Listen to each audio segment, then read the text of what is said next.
তোমরা দেখেছো আগে কত কম নাম্বার দিত, হাত দিয়ে নাম্বারই গলতো না। আর এখন দেখো সেখানে কেউ 88 পাচ্ছে, কেউ 90 পাচ্ছে, কেউ 99 পাচ্ছে। কেন জানো? আমি ক্ষমতায় আসার পরে বললাম, শোনো, সিবিএসসি আছে, আইসিএসসি আছে, আমাদের ছেলেমেয়েরা কম্পিটিশানে যাবে। সেখানে সিবিএসসির ছেলেমেয়েরা যদি 98 99 পায় আর আমাদের ছেলেমেয়েরা না পায়, তাহলে কম্পিটিশানে তারা কি করে যোগদান করবে? আচ্ছা, তো এই মুহূর্তে মাধ্যমিক পরীক্ষার্থীদের মধ্যে একটি মাত্র প্রশ্ন যে আমরা কি সকলে পাশ করতে পারি। কিছু কিছু পরীক্ষা তোমাদের সকলেরই একটু হলেও হার্ড হয়েছে, যেমন ম্যাথামেটিক্স এবং ইতিহাস পরীক্ষাটা। তো সেক্ষেত্রে তোমাদের কিছু জনের মধ্যে কিন্তু ভয় কাজ করছে যে আমরা কি আদৌ পাস করব কিনা, আর যদি পাস আউট না করে থাকি তো সেক্ষেত্রে কিন্তু আমরা সমস্যায় পড়ে যাব ইত্যাদি ইত্যাদি। আজকের এই ভিডিওটা সেই নিয়েই আমি তোমাদের সাথে আলোচনা করতে চলেছি।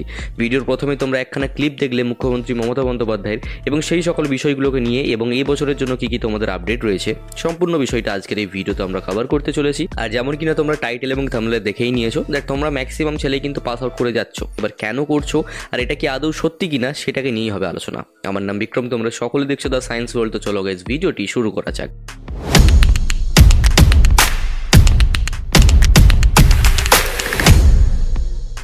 ভিডিওর প্রথমে একটা ছোট্ট অনুরোধ, যারা এখনো পর্যন্ত চ্যানেলটাকে সাবস্ক্রাইব করোনি, সাবস্ক্রাইব করে নোটিফিকেশন বেলটাতে অল দাবিয়ে দিও। মুখ্যমন্ত্রী মমতা বন্দ্যোপাধ্যায়ের এই যে ক্লিপটা তোমরা সকলে দেখলে, তো এই ক্লিপটা থেকে দেখা যাচ্ছে যে ম্যাক্সিমাম স্টুডেন্টকে পাস আউট করিয়ে দেওয়ারই কিন্তু পরিকল্পনা রয়েছে আমাদের বোর্ডের, WBBSE বোর্ডের।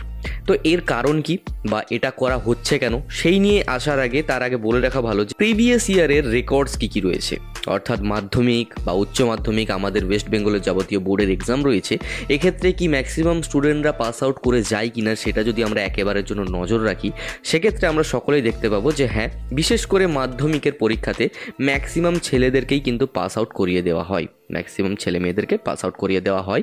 এক্ষেত্রে তোমরা তোমাদের নিজেদের দাদা দিদিদের কাছ থেকেও পরামর্শ নিতে পারো, এবং সেক্ষেত্রে তোমরাও দেখবে যে ওদের কিন্তু যে ব্যাচটা ছিল সে ব্যাচেও কিন্তু এমন এমন কিছু কিছু ছেলে ছিল যারা পাস আউট করার মতো যোগ্যতা রাখে না, তারাও কিন্তু পাস আউট করে গিয়েছিল। সেক্ষেত্রে আমরা সকলে এটা অ্যাসিওর থাকতে পারি যে ম্যাক্সিমাম ছেলে মেয়েরা কিন্তু পাস আউট করে যাবে। এবারে একেবারেই যারা কিছু লিখতে পারেনি, একেবারে যারা নিজের খাতাটার মধ্যে 1% ওয়ার্ডও লিখতে পারেনি, তারা কিন্তু পাস আউট করতে পারবে না।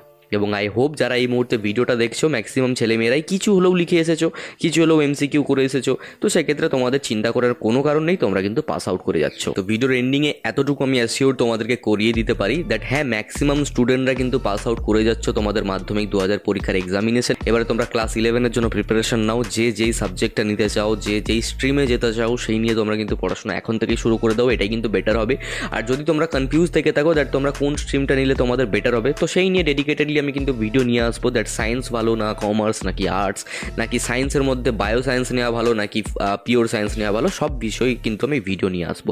কাজেই চ্যানেলটাকে সাবস্ক্রাইব করে নোটিফিকেশন বেলটাতে অল দাবিয়ে দাও এই টাইপের ভিডিও আরও পাওয়ার জন্য। দেখা হচ্ছে পরবর্তী কোনো এক ভিডিওতে নতুন কিছু টপিক নিয়ে। সকলেই ভালো থেকো, সুস্থ থেকো, বাই।